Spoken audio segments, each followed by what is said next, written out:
Hey guys, Tonic here. Today I want to go over a very simple but very effective Bloodied build. Now this build will focus primarily on automatic rifles, but it can be changed to fit semi-automatic rifles as well. So with all that being said, let's hop right into it. So a quick demonstration on how powerful this build can be. I have no chems in me or anything like that, just the mutations and my weapons. And going right in here, we're going to be able to do some solid damage.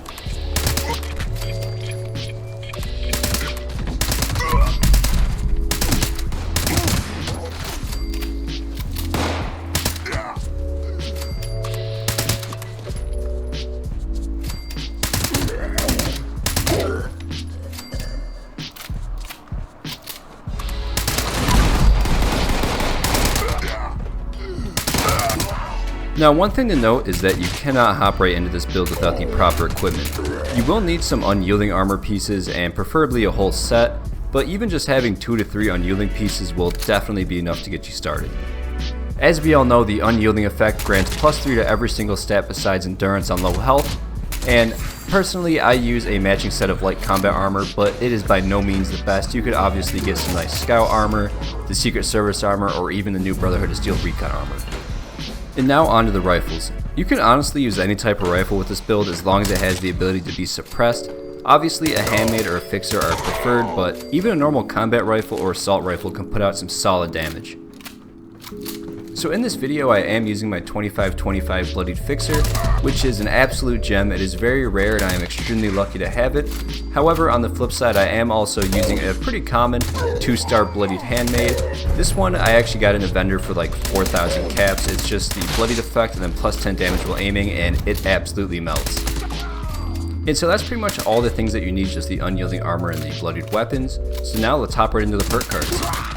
Now I know that perk cards are pretty boring and it's almost easier just to pause the video and look at them, so I'm just going to go through these pretty quick here. Barbarian I personally think is overlooked in Bloodied builds, as each point of strength adds 2% damage resistance, and with all the unyielding armor you get +3 points of strength for each unyielding piece, so overall I'm looking at about 34 extra damage resistance just from 1 point in a card. Super solid. Bandolier for some ammo weight reduction, Master Commando, Commando, and Expert Commando for all the extra damage with automatic rifles, Tank Killer for some armor penetration, Concentrated Fire for those sweet headshots, Ironclad for some more damage resistance, Fireproof because all my Bloody builds out there, you guys know the struggle of having an explosive weapon and shooting yourself or shooting a wall at the ground near you and killing yourself more often than dying to enemies. So this thing is absolutely clutch when it comes to Bloody builds. It's very useful, and I would almost say it's essential. Going over to Tenderizer, this thing is just real nice for softening up those heavy targets. Nerd Rage, an absolute essential for Bloody builds, as when your health is below 20%, you will gain 40% damage resistance, 20% extra damage given, and a 15% AP regen. Awesome card. Going over to Gunsmith, your guns break lower. This is more so just a quality of life thing that I personally prefer. Action Girl is your points regenerate faster. Through Hiker, I'm not a food build, guys. Believe me, I just really like the card, don't roast me for it, but I suppose you could take this Through Hiker and toss her over into Serendipity, I don't really know how to pronounce it very well, but going on from that, we got Covert Operative for sneak damage extras. Escape Artist is awesome because if you do get detected and lose that sneak bonus, you can go behind a wall, crouch again, get back into the caution mode, come back out, your damage bonus is back. Gun Fu for the extra damage, Adrenaline for extra damage, Bloody Mess for extra damage, Better Criticals for extra damage. Class Freak is for my mutation negative effects to not be as bad. Darts Genes is so that you will never lose your mutations, you can essentially have them forever. And Crit Savvy is just for that extra critical meter just to fill up a little bit faster. And so these perk cards are very nice, and it could definitely be more specialized just to put out that little extra bit of damage. However, this puts out enough for me, and like I said, I'm very into the quality of life perk cards. So things like Gunsmith, Marathoner, and even just the 2 points in Bandolier, it is not necessary. However, I just really appreciate the quality of life that it brings to this build. And so of course a few updates ago brought the legendary perk cards. So starting off we got Follow Through, which acts a lot like Tenderizer. Very powerful for a legendary perk card, especially with a sneak build. I want to get that ranked all the way up, I just don't have the perk points now. Over here at Mass Infiltrator, just a nice quality of life thing. It's amazing not to have to go through the lock-picking minigame anymore. I can just open any crate and terminal in the game, not have to worry about it. It is phenomenal. Over in Ammo Factory, this again, another quality of life thing, as you do have to craft a lot of ammo using automatic rifles. Over in Strength, these 2 points of Strength are right now getting me the Bandolier perk card, and I'm hoping that I can get some more points in the Barbarian one once I can rank this up. Because without it, I would just have to deal with the heavier ammo weights, which is not a huge deal. So if you don't have this, definitely don't worry about it. You can always get that later. And same with the luck thing. The luck thing I would highly recommend getting first out of all these next to follow through, because in the luck category there are a lot of perk cards that specialize in helping your VATs, your criticals, and some with your damage. Luck is very, very important with these sneak builds. And so one thing I did miss in my anti-armor build video was the mutations, so I'm going to show them right here.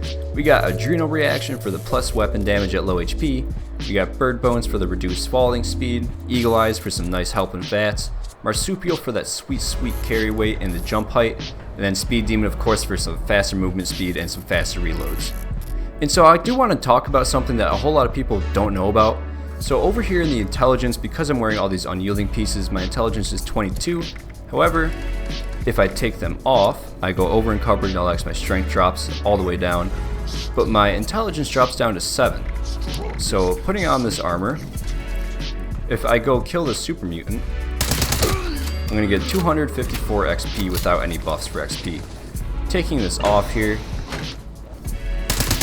when I kill this super mutant, I'm going to get 151. And now the reason why that's different is because intelligence directly affects how much XP you gain from kills. And with the higher intelligence, you will gain more XP with kills. So a little thing that a whole lot of people don't really mention, and it's just really nice because you can level up a lot faster. And so another thing that is a very, very helpful tip with these bloody builds is this hallway right here. Now this hallway, we all walk through it a lot of the time to get some nice XP farming done, but this toxic goo is very, very nice. So if you go and collect a ton of it, and then, for example, let's say I die in battle, which this should kill me right here. One more will kill me. So when you die, your rads will end up going right back to where your health will be at 25%, and that Nerd Rage perk, as well as your Unyielding Armor, is not in the full effect yet. So as you can see, my health is right around 25%, and I'm overweight. My damage is not going to be as high as normal. So what you're going to want to end up doing is go here and just take one of these, and boom, it will activate your Nerd Rage, your damage is back to normal, and your weapons and armor are all ready to go. So another overlooked thing about Bloodied Stealth Commando builds is that these enemies are actually not going to be able to detect me until I start really shooting at them because of my very, very high agility. If I look at my agility right now, it's at 30, which essentially acts as a stealth boy. So even if I start popping a few of them off, I will go into caution and I'm still not detected, thus getting me still that 2.5 times damage, which is super, super nice.